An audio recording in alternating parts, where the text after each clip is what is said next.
start. Okay. You noticed it was you. I don't recognize you for that one here. Rep y'all.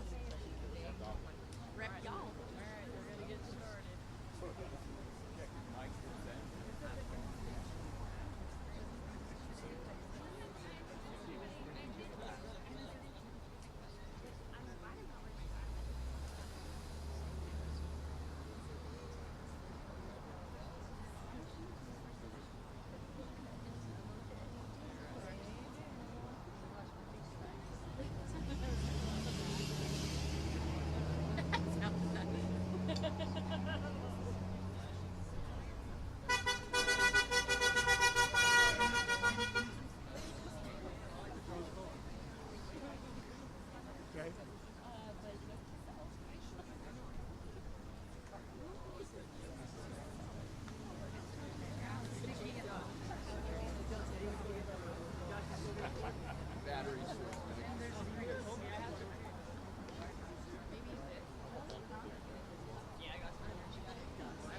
Good afternoon.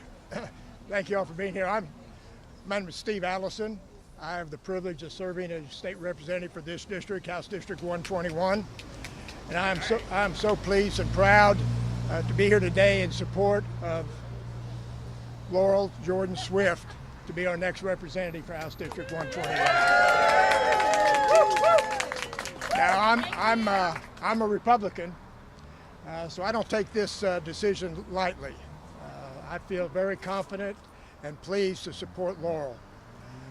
You know, I'm very, very sensitive to who represents us in this district. I've lived here for a long, long time, served it for a long time in different capacities. So I'm very sensitive to make sure we have someone that's going to represent the district and not any special interest or outside interests. I'm very sensitive to make sure that we have someone who's honest, shows integrity, has a good reputation, commands respect, receives respect. And that's Laurel. And again, I don't come to that lightly. Laurel and I have had some very frank and direct conversations. And I'm convinced that she represents the interests of this district. We've had direct conversations about education. As I hope you know, I'm very passionate about public education. Take it? Yes. In my view, that's the most important issue we have.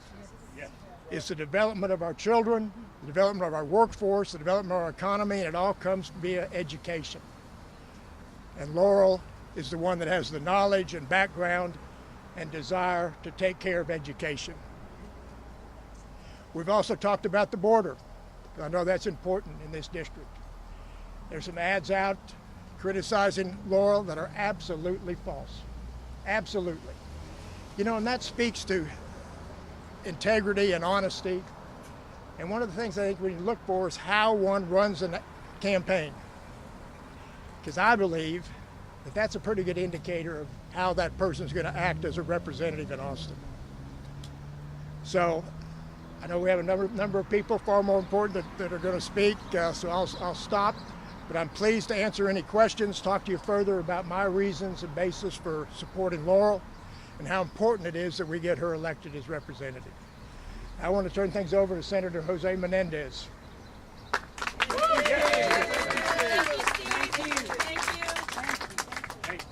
Folks, you just heard State Representative Steve Allison, a Republican from House District 121. But let me tell you a little bit about that man. When it came time to take care of our kids, whether it be cyberbullying or their mental health, Steve Allison was a leader in the Texas House on those issues and others. Steve and Allison and I have a history of working together for what's in the best interest of all children in Texas. There are 5.4 million Texas children in our public schools. It makes absolutely no sense whatsoever to pass a private school voucher scheme that's going to rob $500 million out of the system.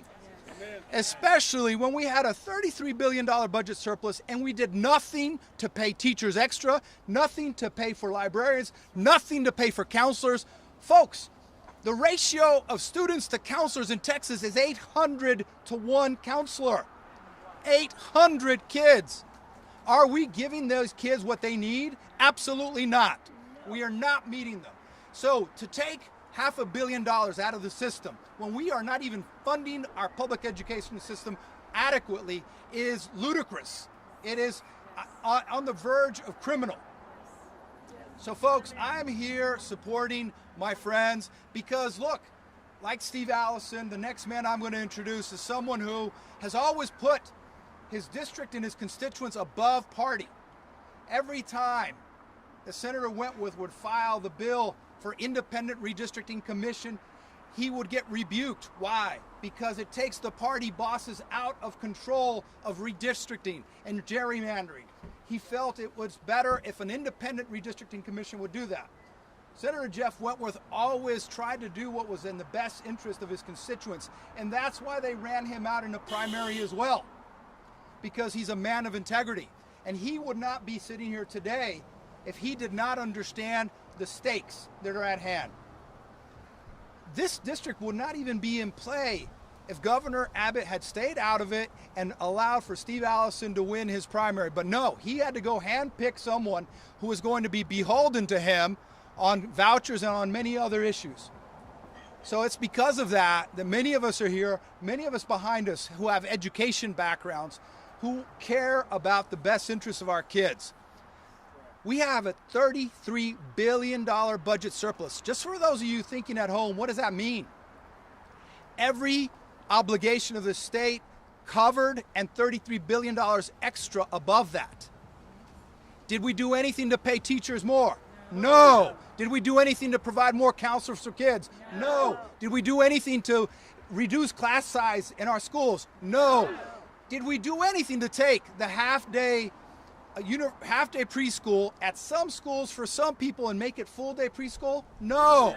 So we have ways to invest that money in the future of this state, but it's going to require people who are independent thinkers. This district has a history of electing independent thinkers. Joe Strauss, Steve Allison, Jeff Wentworth. And today we have an opportunity to introduce you someone who will be the next state representative for House District 121. Why? Because she's an independent thinker. But before I do that, I want to introduce to you a friend of mine who I got to serve with, who even though we didn't agree on everything, I have the utmost respect for because he was always there for his constituents. Senator Jeff Wentworth, come on up.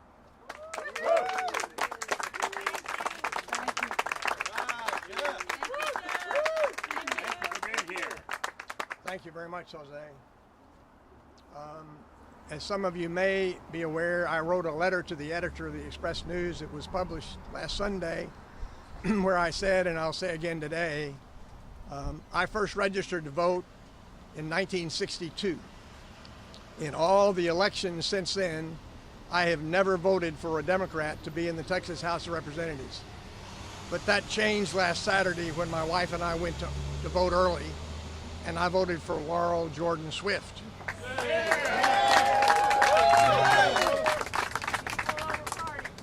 Now, why would I do that?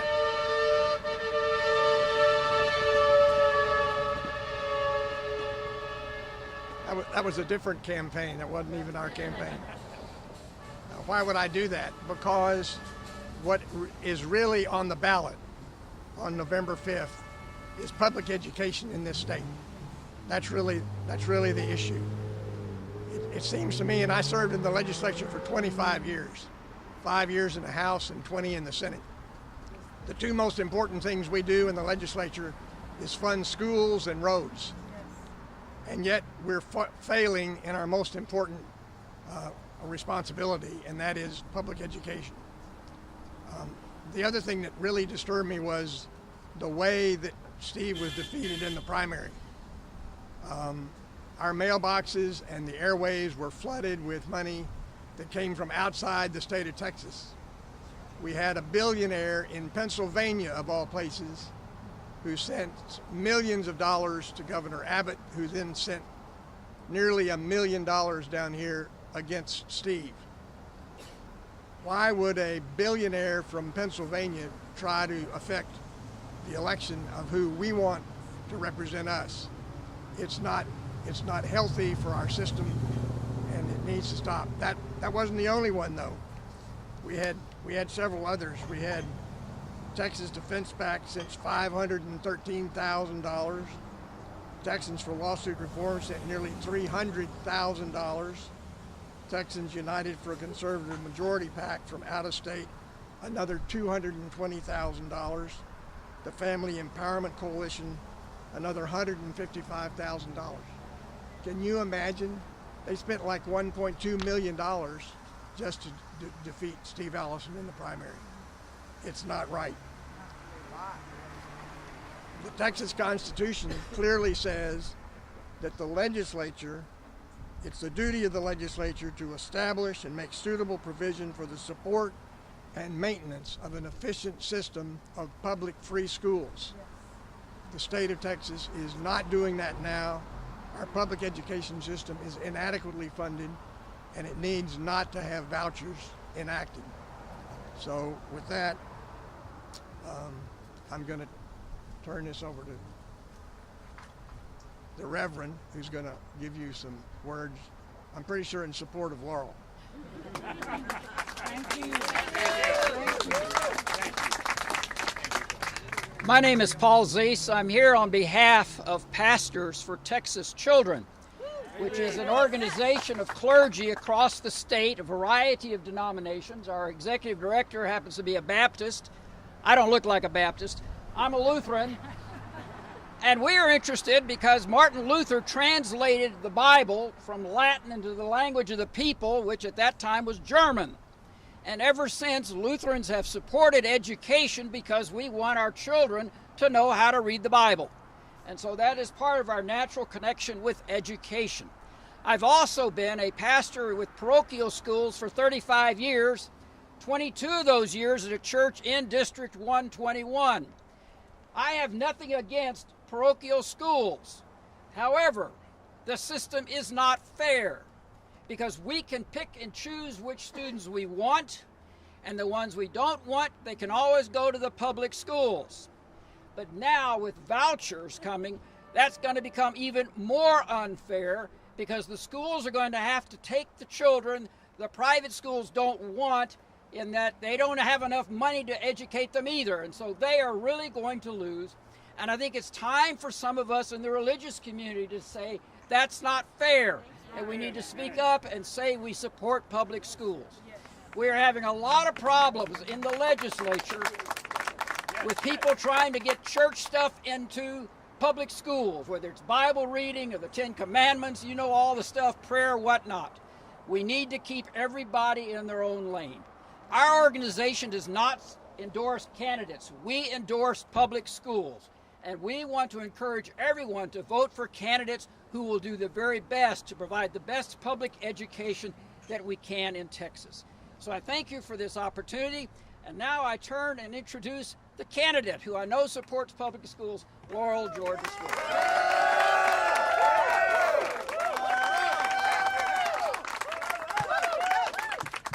Thank you all, everyone, for being here today, especially to our speakers.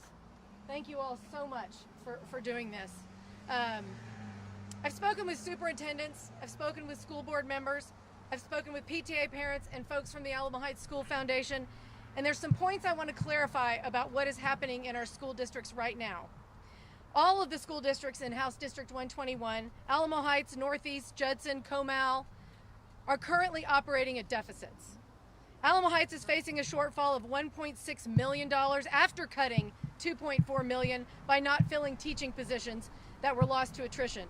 Some of those classes have up to 34 students. Alamo Heights gave more than $22 million back for recapture. Comal ISD is facing a $23 million deficit after giving $4.3 million back for recapture. Judson Independent School District's running a $24 million deficit and has closed multiple schools. And NEISD has the largest shortfall of all, $40 million, even after cutting 156 positions across the district to save $13 million. So in other words, if they had filled those necessary positions, they'd be at a $53 million shortfall. This is after a bitter fight in the legislature over the issue of school vouchers. Governor Abbott called 4 special sessions trying to force legislators in the Texas House to approve a voucher program that would cost billions and benefit mostly urban folks who have already made the decision to send their kids to private school. The legislature allocated $4.5 billion for public schools last year that was supposed to be distributed this year without approving vouchers, and the governor just decided not to give that money out. It was returned to the general fund, and our schools are operating with the same amount of money they were getting in 2019, after COVID and all the inflation. The voucher plan is being touted as a way to help kids in poor performing schools go to private schools or private charter schools. This is false. The vouchers are not enough to pay for any private schools that exist, and if new ones are built, they would be for likely for-profit entities that would spend even less on educating kids. The Texas Constitution requires that the state provide a free public education to our children, and that the permanent school fund not be used for secular or religious schools. Vouchers given to secular schools would have to come from the general fund. Well, I say that if there's that much money available in the general fund, it should be used to improve public schools. Public schools educate 90% of Texas children. The future of this state, the economy, and the well-being of all of us depends on a well-educated population. The conservative option would be to invest in the system we have, invest in the institutions that we already have created. The radical idea is to implement a voucher program. Focus on the districts that need the most help. Other states have tried it, and they're facing bankruptcy. The argument that vouchers will create competition and improve public schools is nonsense. Private schools have none of the constraints that public schools have, no accountability to anyone, and by definition, competition creates winners and losers. I believe all Texas kids deserve to win with a good education. And as was mentioned before, we had a budget surplus last year of over $30 billion. We can afford to fund our public schools. If I'm elected, that is exactly what I will do. My opponent is opposed to, he's a proponent of vouchers. He will vote the way the governor asked him to vote. And we need to save 3 seats. We need 3 seats in the State House of Representatives, to keep vouchers from happening.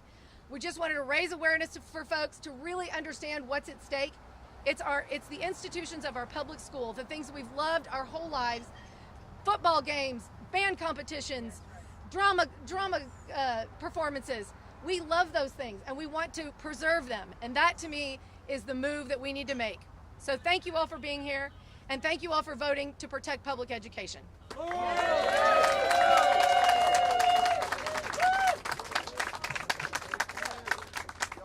Questions for the candidate or for the representative or the senator?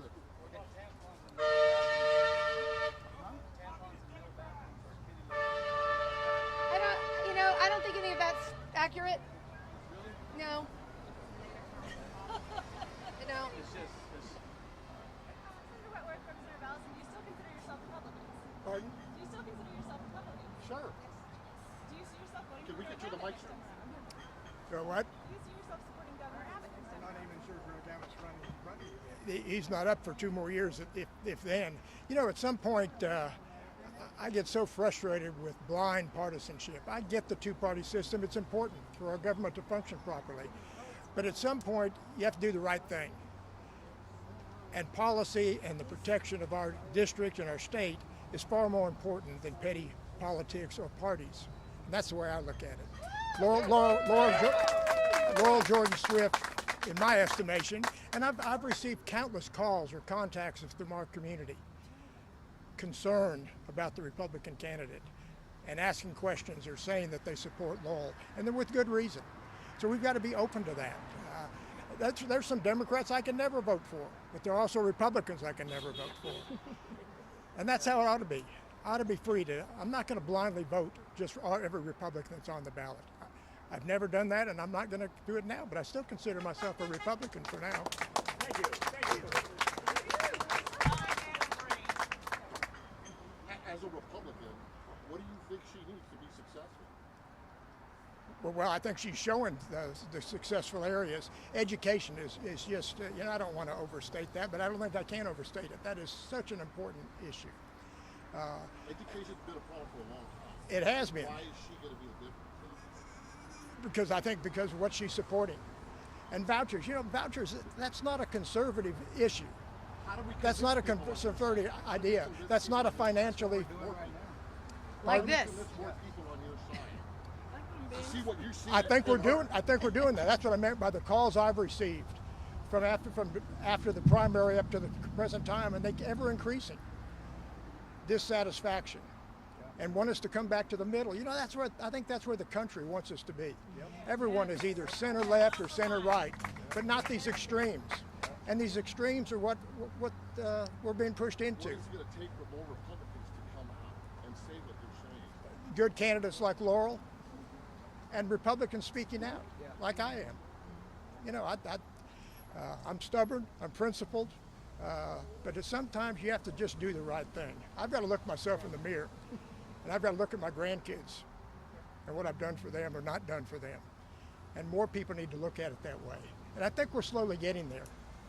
This, like I said, this blind partisanship has got to go. Do you feel like the vouchers are a difference of opinion about the math on the funding, or an effort to unravel the public school system altogether?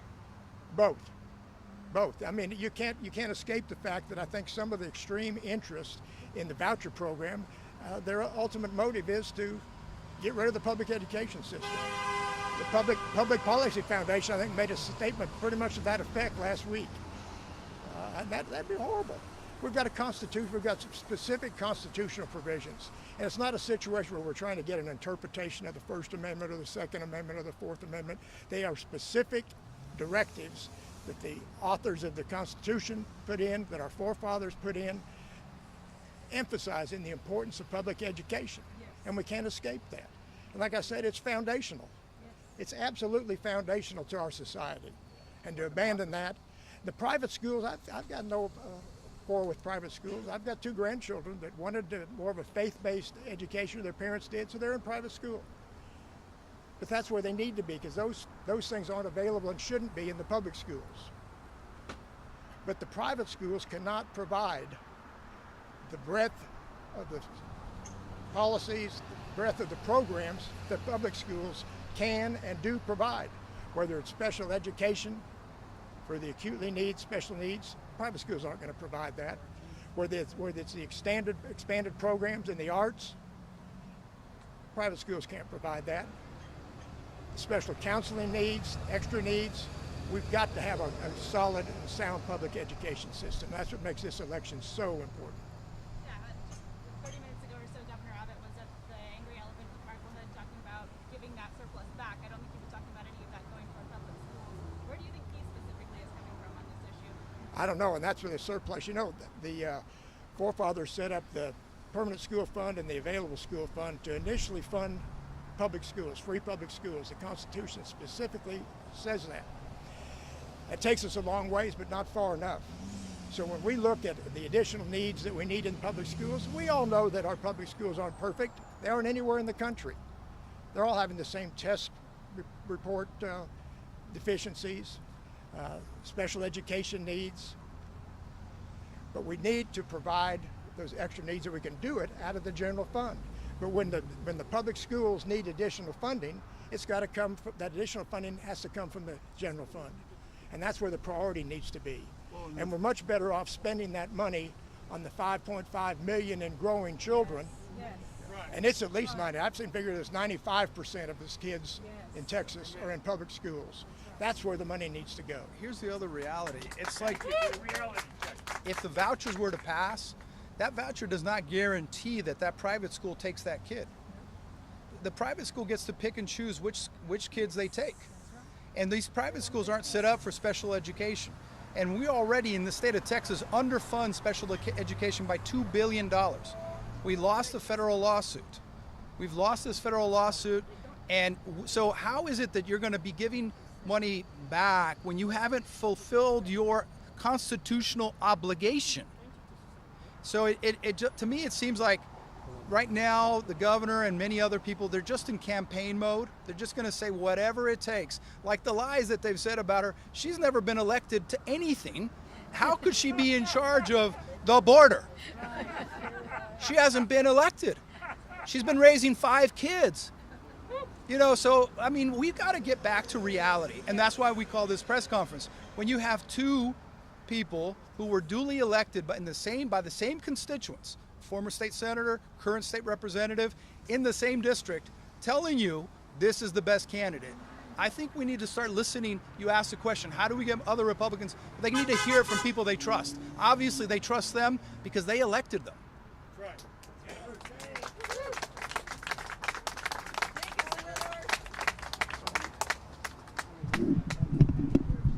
Thank you all. That was absolutely awesome. Let's go ahead and get a All right, Dylan quick, Collier quick picture. live here at Brookhollow Library, where Democratic candidate Laurel Jordan Swift has just wrapped up a press conference in what is now less than a week away from her race for Texas House District 121. She had a number of people speak on her behalf during this press conference, including Representative Steve Allison, a Republican who is the outgoing state representative for this district. This was a quote from him that he said early in this rally: "I'm a Republican, so I don't take this decision lightly." That decision being him coming across the political aisle to endorse a Democrat in this race for House District 121.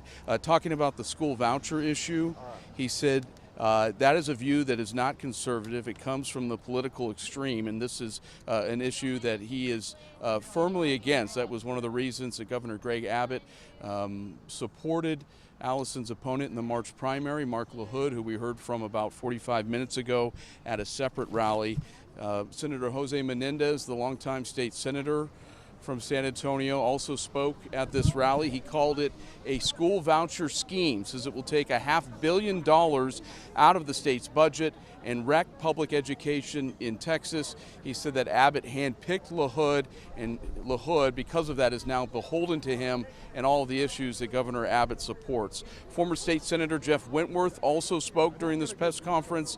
He said Swift is the first Democrat he's voted for in his 62 years as a voter. And then the candidate Swift took the podium. She listed all the area school districts and the massive financial budget shortfalls that they currently have. She pointed to the Northeast Independent School District, which is right around the corner from here, said they have a $40 million budget shortfall, and it would have been over $50 million had they not closed some of the job openings that they had in the last year. She also said school vouchers aren't enough to cover private school tuition, and she didn't really see the point of having the program in place. Said the argument that a voucher program would create competition and improve schools is, quote, nonsense. So Democratic candidate Laurel Jordan Swift wrapping up her remarks about 5 minutes ago. I'm Dylan Collier live at Brookhollow Library.